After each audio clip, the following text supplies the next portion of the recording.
তো বন্ধুরা অনেক দিন পর একটা ডান্স ভিডিও শ্যুট করতে গেলাম, কিন্তু শ্যুট করতে যাওয়ার সময় লোকেশন খুঁজতে খুঁজতে কী হলো তোমাদের সঙ্গে শেয়ার করছি, চলো।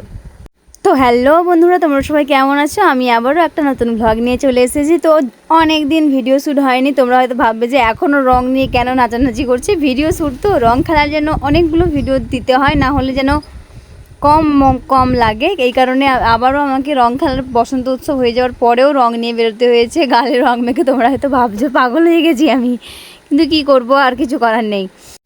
তাই ভাবলাম নতুন যে দোকান ঘরটা হচ্ছে ওর পাশে অনেকটা জায়গা আছে, তো সেই জায়গার মধ্যে আমার ভিডিও হয়ে যাবে উচিত। এই কারণেই আমরা গেছিলাম যে এই জায়গাটা যখন আছে এখানেই ভিডিও করব। লোকেশনটা সুন্দর লাগছিল, চারিপাশটা সবুজ আছে, কিন্তু গিয়ে দেখি যোগের দর্শন হয়েছে আমাদের সঙ্গে।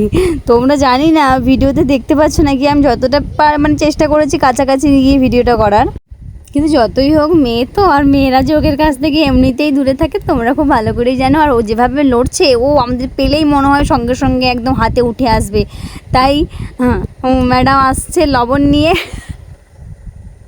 লবণের বস্তা নিয়ে আসছে দোকান থেকে, আমাদের দোকান থেকেই নিয়ে আসছে লবণের বস্তা নিয়ে এসে। আমরা ভেবেছিলাম হয়তো এই একটাই যোগ আছে, কোনো কারণে থেকে গেছে, তাই এই জন্য আবার ওকে লবণ দিয়ে দিয়েছি মানে কাজ শেষ। কিন্তু না, আবারও একটা যোগ আমার পায়ে উঠেছে, আর পায়ে উঠেছে মানে ওখানে আমি কোনো মতেই ভিডিও করবো না। তাই আবার লোকেশান চেঞ্জ করে সেই পুরনো লোকেশানে যাচ্ছি, যেখানে আগেও অনেকগুলো ভিডিও শ্যুট করেছি, ভিডিও ছেড়েওছি।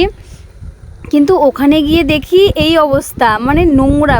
গ্রামের পুজো তো কিছুদিন আগে গেছে, তো চারিদিকটা একদম নোংরা হয়ে আছে। তাই লোকেশান খুঁজতে খুঁজতে আমাদের অর্ধেক সময় চলে গেছে। এবার এসছি একটা জায়গায়, মানে এই যে লোকেশনটা খুব সুন্দর, মানে ঠিক অপোজিটে, যেই লোকেশানে সবসময় ভিডিও করি ঠিক তার লোকেশনের অপোজিটেই আছে।